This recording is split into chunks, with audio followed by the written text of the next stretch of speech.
Thank you for listening to this download of Start the Week, presented by Tom Sutcliffe. Hello. We're at the Charleston Festival this week in the garden of Charleston Farmhouse, a place that has entertained many conversations about novels and the novel. E.M. Foster and Virginia Woolf were regular visitors here when the house was a second home for the members of the Bloomsbury Group. And we'll explore more aspects of the novel today, because with us is the poet and publisher Michael Schmidt, who has just completed what he calls a biography of the genre, a magisterial volume which runs from Mandeville's travels to Martin Amis by some very unexpected routes.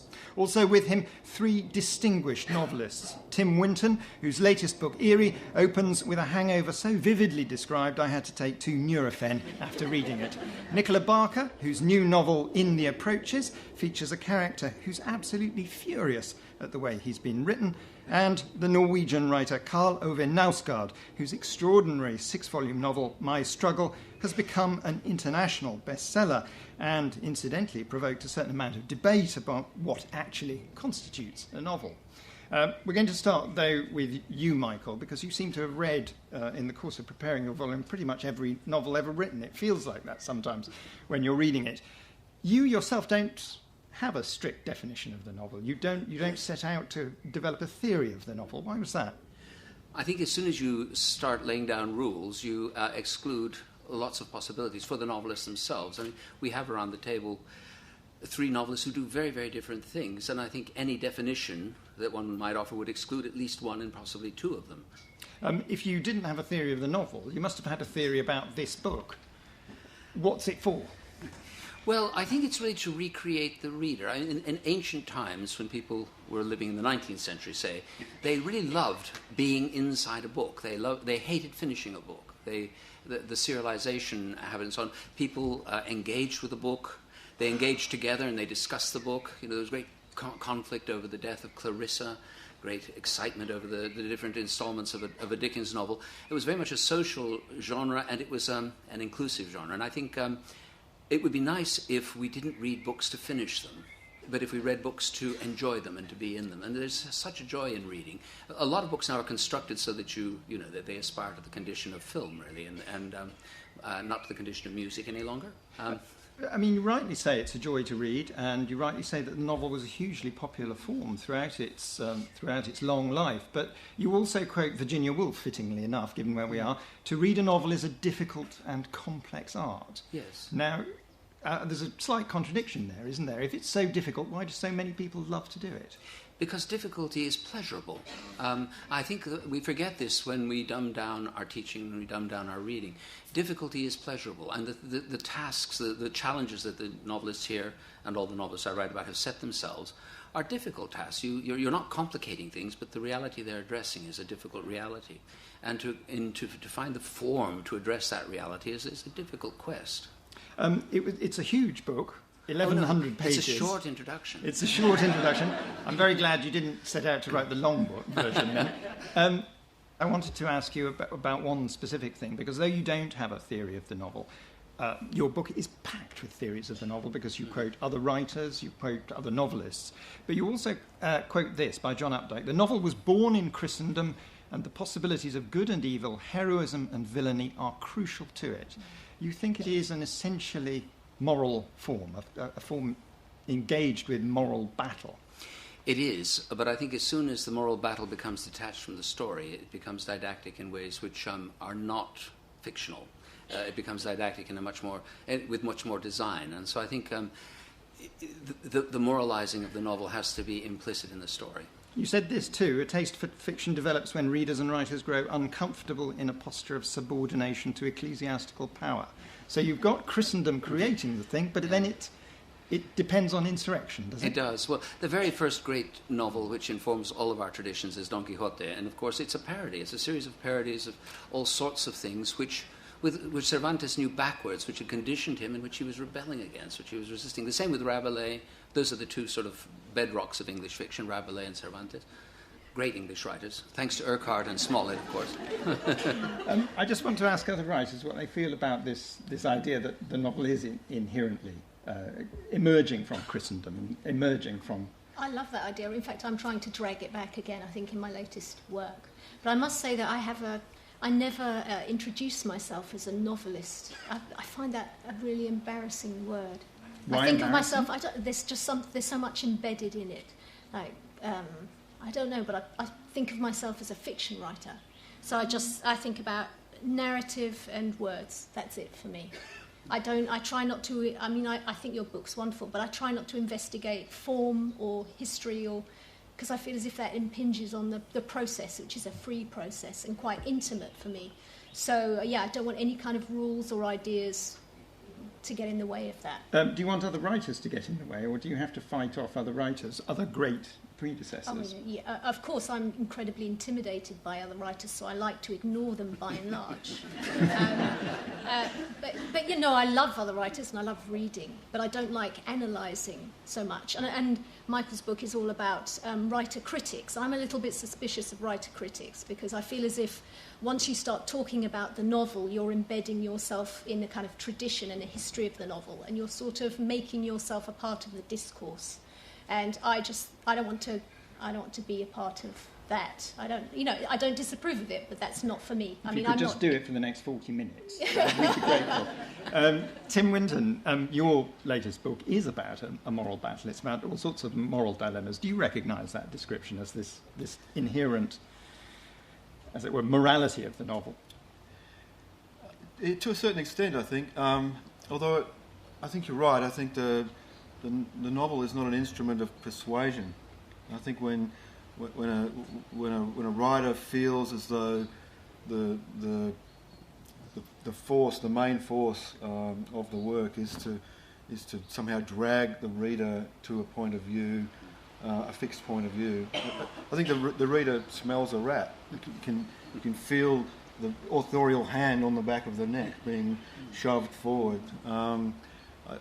I'd like to think of a novel as a form of enchantment first, and a form of embedded energy, experience, to quote somebody, so that if it feels the energy of the story lingers in the mind and body of the reader, and carries something that's not really about being persuaded. It's about feeling for me.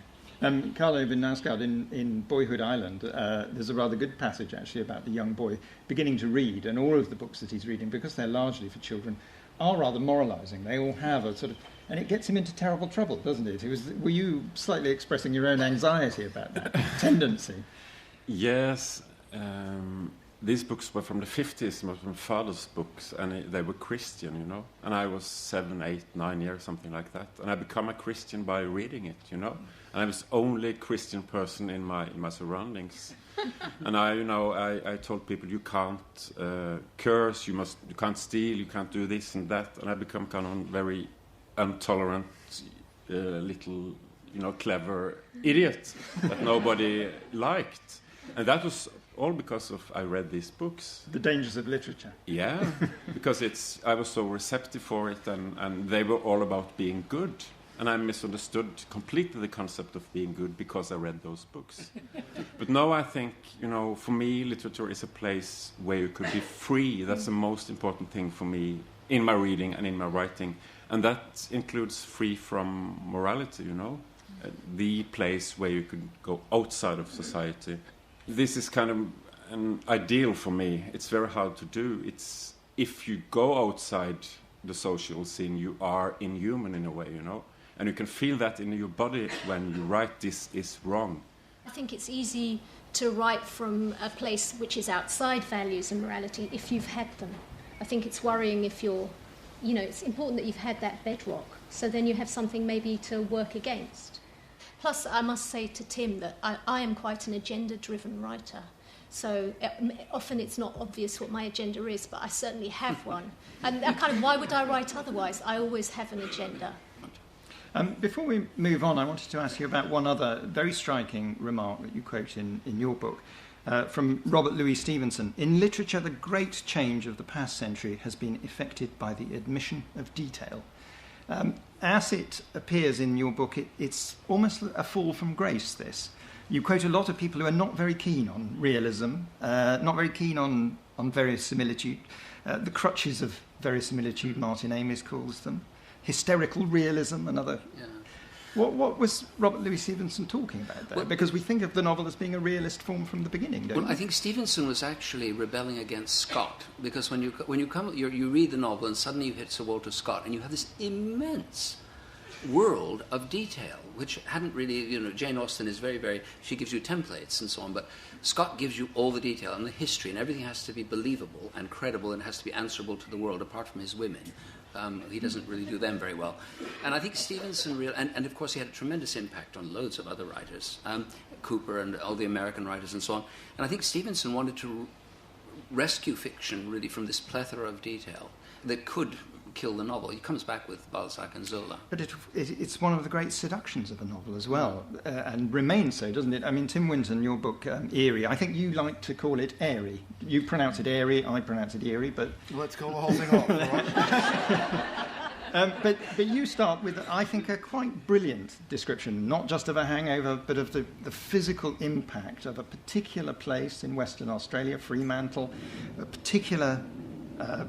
sort of atmospheric conditions. That presumably is at the core of what you're wanting to get into the book, isn't it? Accurate and stirring detail. I guess. I'm just going back to Nicola's idea of an agenda. I'm the kind of writer, I suspect, who only finds out what the agenda was afterwards, in retrospect. It takes me a long time to understand most of what's going on until the book's been finished for quite a while. So when you started Eerie... Yeah. What did you know that it was going to be about before you begin? I start with an ecosystem, with a landscape, and so I know where it's set, and then the logic of the story. The people emerge from that landscape or that cityscape or that ecosystem. So when it comes to detail, details it's gear, it's stuff that. It's grist. But if you're going to write a hangover, hangovers are useful in the sense that level of pain and disgust and self-pity, you are quite receptive as a human when you're in that level of self-induced pain and stress. And so the environment around you sort of has an impact on you that it perhaps wouldn't otherwise. You could describe the book as a long recovery from a hangover because your hero is a sort of cashiered eco-lobbyist. He's done something terrible on air. He's lost his job. He's lost his wife. He's lost all sense of purpose in life. And then he recovers it by various means, or you think he recovers it and moves towards it. It's very beautifully themed around the notion of falling, from the original fall and all sorts of other falls. Again, is that something that emerges from the clay as you throw the pot, or is that something that is in your mind at the beginning? No, it really does come from, I didn't set out to write about falling, but there I am in a vertical environment. I'm writing about this seedy tower block, and first thing you do, if you're not, from a horizontal landscape like myself, if you go into a tall building, the first thing you think of is falling. If you put characters into a tall building, which is porous, then immediately they're in jeopardy. And you feel that as an observer, as a writer. So all his life problems and then his physical problems. That just seemed to match, and that wasn't very conscious. So I'm not smart enough to get a theme going. A theme happens to me. Nicola Barker, you're sceptical, aren't you? Well, I know he is very clever, so I'm not buying it. That's just peasant cunning. That's not cleverness. One might, if you were going for the opinion fallacy, which is a bit like the biographical fallacy, that we always assume that the novel's opinions or the novel's content is the same as the author's, you might say that you're a very angry person as well, because this is a very angry book. Or the main character is absolutely enraged at what's happening in Australia about corporate corruption, about political corruption. Again, are you having to fight to suppress that as it's coming out in the book? A little bit, partly because I'm vain and I don't want people to think that I am the character. And it's about a man who finds himself in the midst of an incredibly prosperous society that that finds itself in a form of moral blindness and smugness that comes from, this was set on the cusp of the global financial crisis that everybody in the world had except us, which sort of makes you wonder if it really was as global as they were making out. But the smugness of my culture being able to weather this from having just so many minerals in the bank, as though we'd gone out 100 years ago and planted little seeds of iron ore into the landscape, and we carefully watered them and nurtured them and husbanded them. I mean, essentially people sitting around congratulating themselves for their great good luck. There's something mad about that, and I think the blindness of not being able to see what's very close to you. There are winners and losers, and the working poor and the sick fall behind. I think what's so good about the book, though, is that complacency isn't, it's not just a thing attacked. It's also, there is a little bit of it in the main character himself. He is blind too about certain moral approaches and ways of proceeding. And he's a man who's just boiling with self-pity and disgust. He feels like a failure. He feels that he feels like he's part of the generation that might be the first generation in Australian settlement in 200 years that's left less than it inherited. And it sort of puts him in a kind of a position of paralysis, And the thing, as you refer to, that he's done that's so terrible is to actually tell the truth on television. And that's catastrophic. It's not just catastrophic with the people he opposes, it's catastrophic with the people he's trying to support as well. They don't like it either. And it's, so here's a man who's been trying to do good, and the politics of do-gooding is as murky as the corporate politics that he's trying to fight. Do you think of yourself as an Australian novelist? Because the Australian language or an Australian way of expressing yourself is very strongly felt in this book and in many of your books, I think. Well, it says that on my passport. It doesn't say that I'm a novelist so much, but it does say that I'm Australian. No, I'm not very conscious of that. I'm a writer. But do you think you might write differently if you were writing in a different language system, is I suppose my question. Because, there are wonderful expressions. I'm as full as a fat lady's sock, somebody says at one point in your... and it is packed with this brilliant, idiomatic, democratic language. Yeah, but did Hardy think of himself as an English writer? Was anybody asking him? He might have thought of himself as a Wessex writer, he though, thought specifically. Of himself as a Wessex writer, and again, he did invest a lot of local expression in his writing, and so did Lawrence, of course. I think a lot of great writers, perhaps the Bloomsbury writers didn't so much, but a lot of great English writers have done. Karl Ove Knausgaard, we read you in translation, but do you think that the Norwegian language has shaped the way in which you write? Yeah, I think so. In what ways? I think it's, language is loaded with culture and with, literature and history. And that's a gift to write in, And I've been asking to write in English, but that would be impossible for me because that sensibility towards the word is in the language, But then I moved to Sweden.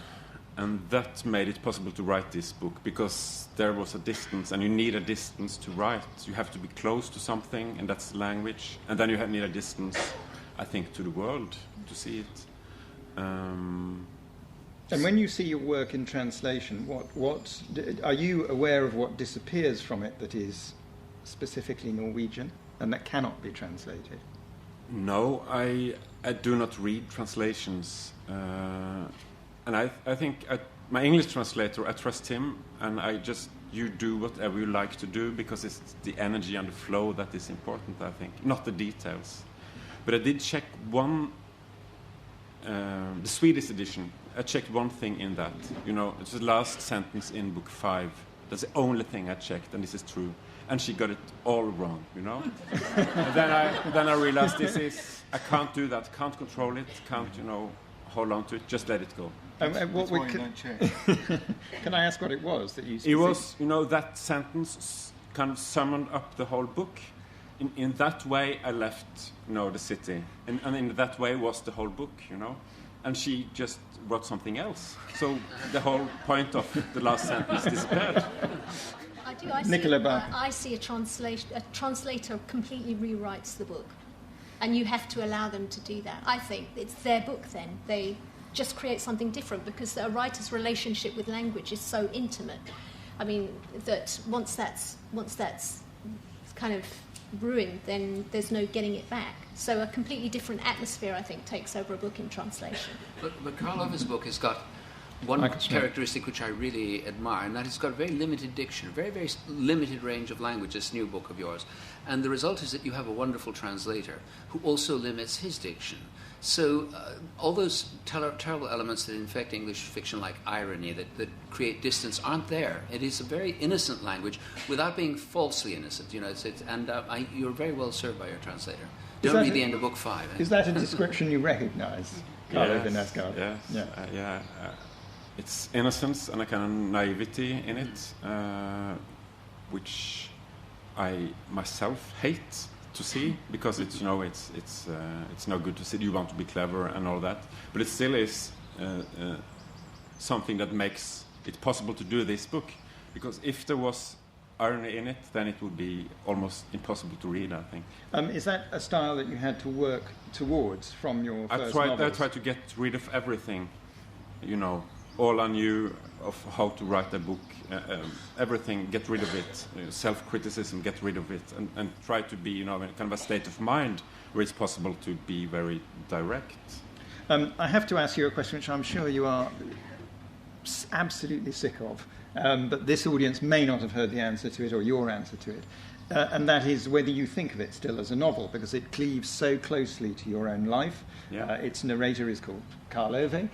Many of the details are from your life. Do you think of it as a novel rather than a memoir? Yeah, for me it is a novel.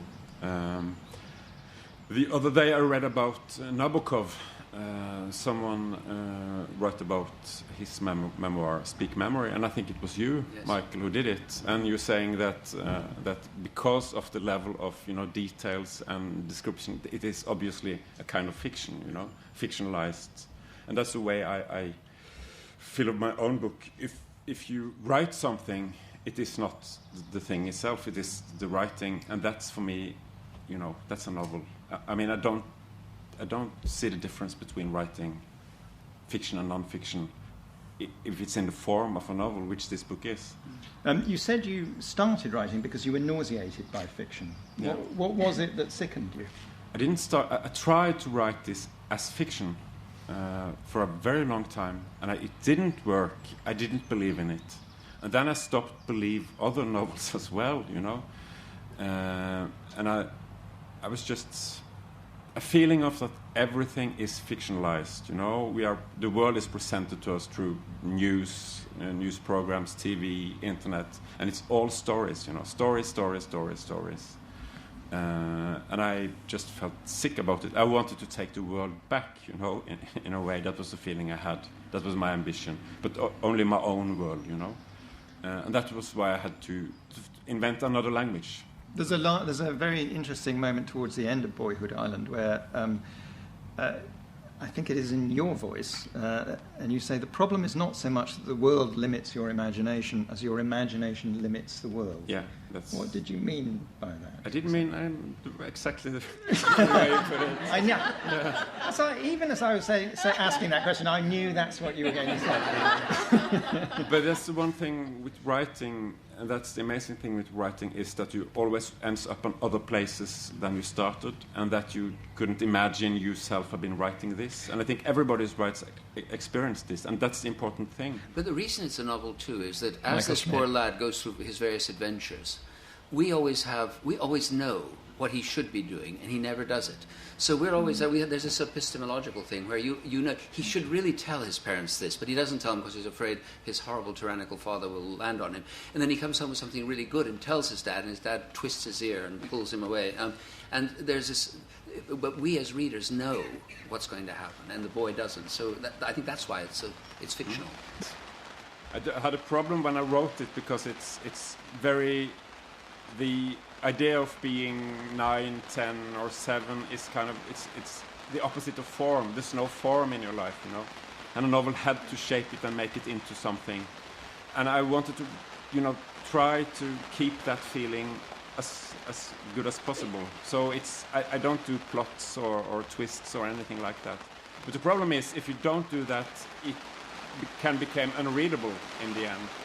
And that's the same thing with, a lot of details from the world. It could be unreadable. I'm going to cut in with a novelistic description of the rain spattering against the marquee canvas, because I know that you might be able to hear this at home and you will wonder what it is, but that's what it is. We're out in the countryside. I just wanted to... It's just static. It sounds like static. It's gone off the air, that's what it means. I do read books and I do write books, and because I'm looking for meaning, That's where I find it. I do not really find it in life, but I found it when I read about life, And then I could, everything goes through literature for me. That raises a big question, though, which is whether the meaning has been invented and applied to life. Are you creating meaning in a novel, Nicola Barker? I can't even... life does have meaning for me, so I suppose... You disagree? Well, no, I'm just confused by the idea of life not having meaning. Well, except your book, in the approaches, also has some of that sense of characters who run from knowing what they're doing to suddenly having no idea of what they're doing. Yeah, but that is life, isn't it? That's that's exactly what we're saying. So you can't create a book in which everything makes sense. That would be crazy when life doesn't make sense. Tim Winton. Oh, and also I think that's part of the joy of literature and story and art, is that you do get relief from having to make sense all the time. Mm-hmm. That's some of the anarchic spirit of literature, is when you are free not to make sense, or you're free to admit that something makes no sense, or you're free to admit at certain points where the meaning that you are dealing with is, as you say, manufactured, because we do, and I'm not saying that all meaning is manufactured, but to a certain degree, we are in the world, embroidering what we see in ways to make it livable, so that we cope, so that we can sustain a series of hooks to hang our hat on. I guess I have enough crazy mystic marrow in my bones to feel that meaning can be revealed and received, and even fought for in a non-violent way. Meanings can be disputed too. I mean, in your case, meanings were hotly disputed, legally disputed in some cases. I was interested looking at a Paris Review interview with you, and they said, does a book like yours have moral obligations to its subjects? And you gave a one-word answer, which was yes. And then they didn't ask the follow-up. So I'm going to ask it, which is, what are they? What are those moral obligations to your subjects? This is the most difficult question of all, I think. And I've been tried to deal with that for since I wrote this book. But it's impossible to have a solution on it, because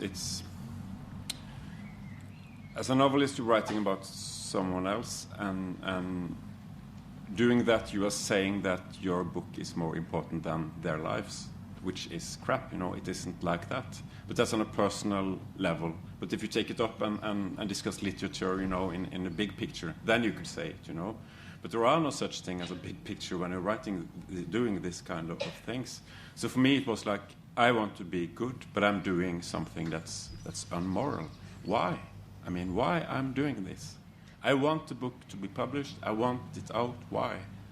What's this? I mean, and that's this incredibly difficult place to be, Nicola Barker. I think that's the process of writing, is that when you start writing, you take everything very seriously. I can only compare it to say how when I choose a place to set a book in, and I visit the place, and I become overwhelmed by how significant and actual the place is, and then I think, I'll never be able to set a book here, I don't understand it well enough, and then I withdraw, and after a couple of weeks, banging away on the typewriter, don't give a damn, reinvent it straight away, no moral sense whatsoever, because you're just engaging with the text and with the words, and you kind of that's the energy of the moment, really, that you write in. And so it's hard to remove yourself from that kind of excitement of writing.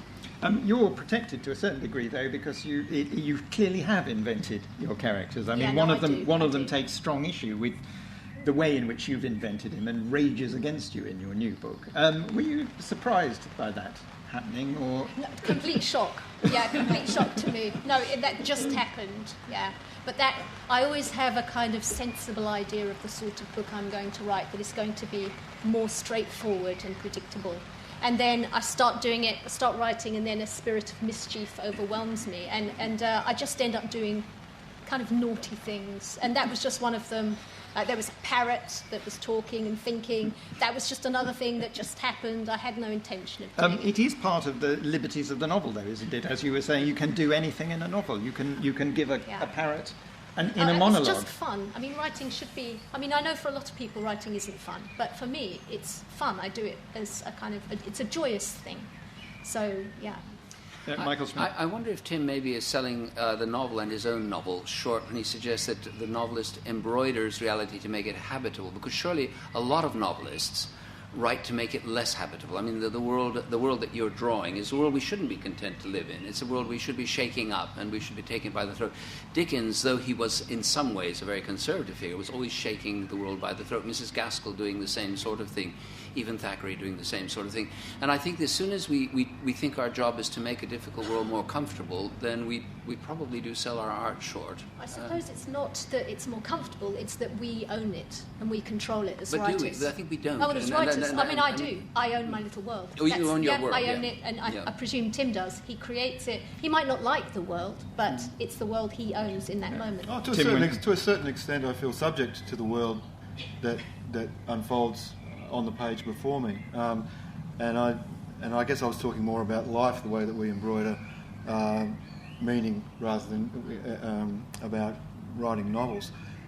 Just to go back to my earlier point about enchantment has two sides. You know, one, it's not about some lulling sweetness; it's about disturbance. As much as that. It should be about transcendence, and again, transcendence can mean that you have to act. You know, you have to stand up against the land. You know, you have to support land rights or whatever it happens to be in Australia, and you have to stand up against various things which are limiting us, like trying to define things which shouldn't be defined, like the novel. Really. You don't have any liberty at all, do you, Nicola Barker? Because your novel may be able to depart from the world at large, but it can't depart from the world of the novel. It can't break the novel's own rules, or do you not feel? I don't even know what those rules are. I pay no attention to them. I'm just literally just writing. I really am not rule-driven. But your book, for example, one of the things that tugs you through, it's very funny, it's very enormously enjoyable. One of the things that tugs you through these rather strange chapters where you're suddenly in the head of a parrot, an indignant parrot, we have to say as well, is the love story. You know you are heading. You very knowingly are deferring a gratification. It's a romantic comedy, and it kind of within the laughter, all of the meaning is, you know, I'm kind of making important points, but basically it's a romantic comedy. Yeah. How do you feel about plot normally? Do you worry about it as part of the? No. I raise this question because plot comes towards the end of your book, Michael Schmidt, to seem almost like an embarrassment, a vulgarity almost. You talk about, you have a phrase, plot hobbled, as though it's just a bit too much plot. Is that something you recognise, that anxiety about over-plotting a novel? Yeah, well, I don't plot them at all. I'm just not very good at it. Though one should say your novel has a plot, and a tense plot. Well, I'm a bit old-fashioned in the sense that I'm one of those readers who likes something to happen. Eventually, you know, one of those readers who doesn't mind the phrase "and then." It's just a lovely. Finally, there's going to be an "and then," and I'm still sort of primitive enough to employ the word "suddenly." Now and then. I like momentum. The idea of kind of organising the architecture of a novel and having what they say in the movie business is plot points. It just makes me feel ill. I'm a great believer in writing about what you don't understand. You're meant to understand everything that you write about, but I like to arrive in a state of complete ignorance. You're writing about faith in this book, which the possibility of faith, yes. Just something unfashionable. I feel compelled to write unfashionable books, it would seem. But this is what this current book is about. Michael Schmidt, in your book, you point out that the death of the novel is regularly foretold. I mean, it has been done for perhaps 150 years, and yet it still is here and thrives. Recently, Will Self, the English novelist, wrote a long piece full of anxiety about the novel, less that it was dying, but that he thought the ecosystem for the novel was going to disappear in a time of online surfing and so on. I wondered how all of you felt about that. Do you have any of those same anxieties, or do you think this is a form that is so resilient that it will survive any changes? I suppose because I'm just thinking about narrative. I care about narrative. That's what interests me. So I find narrative everywhere, and it's what I respond to as opposed to just the form of the novel. So like a feed on Instagram will be a kind of narrative to me, so I get stimulated by that. So I suppose in a way I am quite modern, because it's not all about the novel and whether it exists or it doesn't for me. Will you continue writing when my struggle is, I mean, it is completed now? Will you go back to writing a novel? Would you go back to writing a novel? Yeah, I thought this was the end of it, and that was, the whole point of doing this was to stop writing, start living. That was my thought. But then, just a few months after that, I started to feel sorrow and a longing towards writing again. So I have to do it, Your plight is that writing is living for you. Yeah, I have to admit, yes, that's right. You've learned that. Tim Winton, I don't know what you feel. Writing is a living. Writing is a living too. I think story is indestructible in humans. I think it's a fundamental impulse. However we tell it, it's the oldest and most sturdy and improbable impulse, and I think we'll always have it, regardless of what form it takes. If I have any anxiety about the novel itself, it's not about principle. It's just about this is how I make my living, and so if there's still readers, that would be great for me. I want to finish on a note of reassurance. These three novels, and indeed many of the novels contained in your book, Michael Schmidt, seem to suggest it's in absolutely vigorous health. So we've got time, actually, just for a couple of questions. Yes, one at the back there. All of the authors of these novels have talked about their struggle in writing their novels. I just wondered how long each one of these books took. Well, this one, I write either very long novels, which take maybe 5 years or more, or very brief ones. This is a brief one, so this one took about, I think, 6 months, 8 months. Yeah. Bastard. Okay. I guess I'm about 4 years on this one. And is that generally the sort of gestation period? There's nothing predictable? 5, 7. Yes, there's no. You write you interrupt your own writing process, don't you? Yeah, I write long novels, and a portion of the way through the book, I will then feel the urge to write a briefer novel. Often the longer novels are in the kind of third person, and the briefer novels are in the first person, which I find a more spontaneous way of writing. Karl Ove, Knausgaard. This is I've written 6 books, and the first 3-4 pages of the first book took me 2 months, just dealing with the sentence and try to make it right. But then it speeded up during the process. So book 5, that's 500 pages, took 8 weeks. It's the same thing. And where's my knife? Yeah. Oh no, that's how it is. But the novels do always start very slowly and then they speed up. That's always, for me, that's always how it works. Michael Schmidt. That took 67 years. I don't know whether those answers were encouraging or horribly discouraging. We've probably got time for just one more question. Yeah, at the back there. Within the process, when what's commonly called blocking, if you find it's not emerging, for instance, or the story isn't writing itself, or even the struggling, what do you do? Sorry to bang on about this being my living, but because I can't afford to get stuck, and I learnt as a very young man, with a small family, there was no point concentrating on being stuck. So I had 3 desks, and I would I would interrupt the silence by going to the next desk. So I had 3 books happening, a kid's book sometimes and a... But I think that's kind of quite a similar process to me, chair with really. You wheels, just turn away and do something else. Karl Ove, Knausgaard, do you recognise the notion of writer's block? Yeah, I do. That's the rule for me that I can't write. I do write, but it's no good, and it takes, as I said, it could take 5 years writing, no result whatsoever. So that means if that's your profession, it's go to work, fail, go to work, fail, go to work, fail every day for 5 years, and that's tough. But if you do that, you are rewarded in the end. And the good thing by coming to Norway is that, you get the state funds these things. So I get paid from the Norwegian after my first novel and 10 years, I think. Not very much money, but enough to make a living, which is fantastic. This is the point at which I really have to hold Tim Winton back. Because you've goaded him beyond endurance.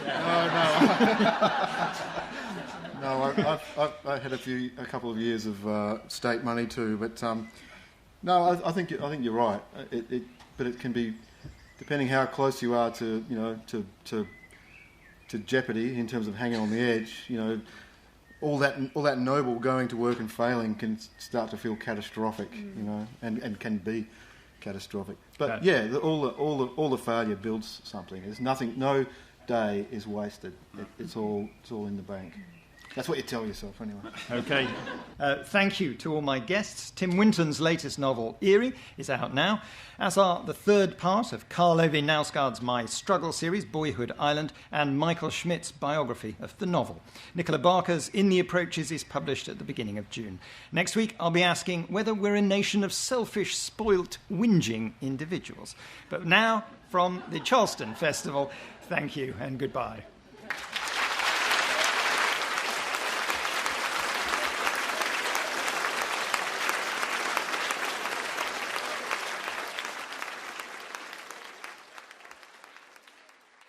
There's more information about Start the Week on the programme's website. Go to bbc.co.uk, where you'll also find many more Radio 4 programmes you can download for free. Theory of the novel, why was that? I think as soon as you start laying down rules, you exclude lots of possibilities for the novelists themselves. I mean, we have around the table 3 novelists who do very, very different things, and I think any definition that one might offer would exclude at least one and possibly 2 of them.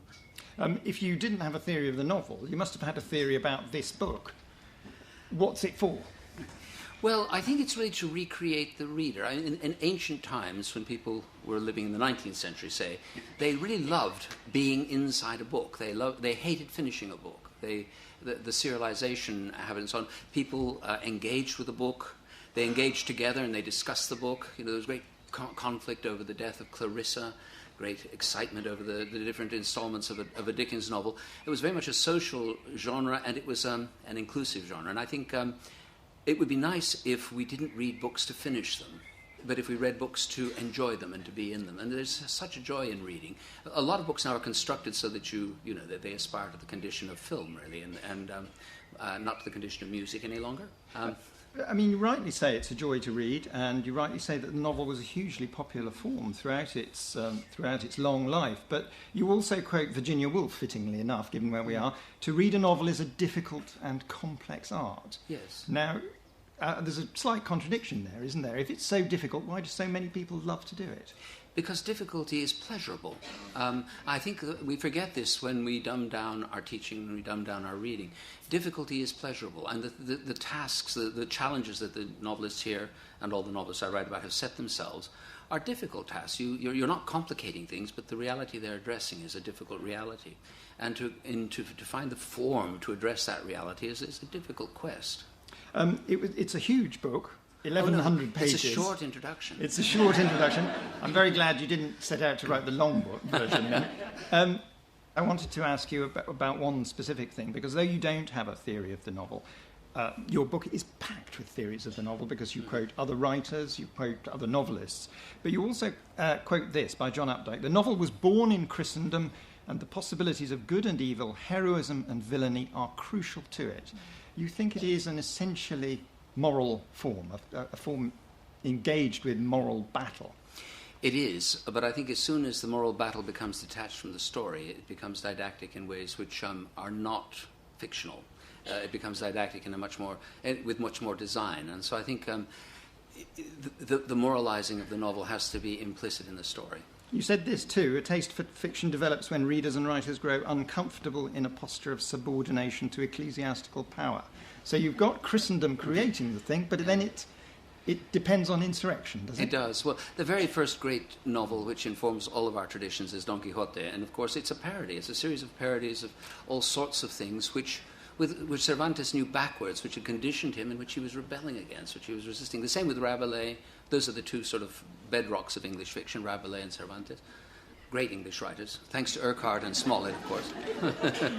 I just want to ask other writers what they feel about this idea that the novel is inherently emerging from Christendom, emerging from... I love that idea. In fact, I'm trying to drag it back again, I think, in my latest work. But I must say that I never introduce myself as a novelist. I find that a really embarrassing word.